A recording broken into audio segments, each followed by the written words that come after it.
আমার আব্বু আমাকে ঈদের মধ্যে 2 টাকা দিয়ে একটা চশমা কিনে দিয়েছিল। চশমাটার কালার ছিল লাল, প্লাস্টিকের চশমা। তো উপর দিকে তাকায় দেখি আসমান লাল, আব্বুর দিকে তাকায় দেখি আব্বু লাল, মাটির দিকে তাকায় দেখি মাটি লাল। তো বাড়িতে যে আম্মুরে বললাম, আম্মু আমার এই চশমাটা চলবে না, আর একটা চশমা কিনে দাও। আম্মু আমাকে একটা হলুদ কালার চশমা কিনে দিল। আর সেই চশমা দিয়ে আম্মুর দিকে চাইলাম, আম্মু হলুদ, ফুলের দিকে চাইলাম ফুল হলুদ, বিরিয়ানির দিকে চাইলাম বিরিয়ানি হলুদ, সেমাইয়ের দিকে চাইলাম সেমাই হলুদ।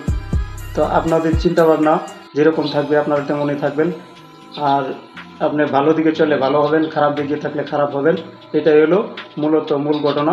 আপনি যেই পথে যাবেন সেই পথটাই আপনার জন্য ভালো। ভালো পথে গেলে ভালো, খারাপ পথে গেলে খারাপ। তো ভালো মন্দ দুইটাই আছে। তো আপনারা বুঝে শুনে জীবনযাত্রা এবং জীবন পরিচালনা করবেন, যেন আমরা পরকালে জান্নাতি হতে পারি। সেই কামনায় দিনের পথে চলবেন, ভালো পথে চলবেন। তো ভিডিওটা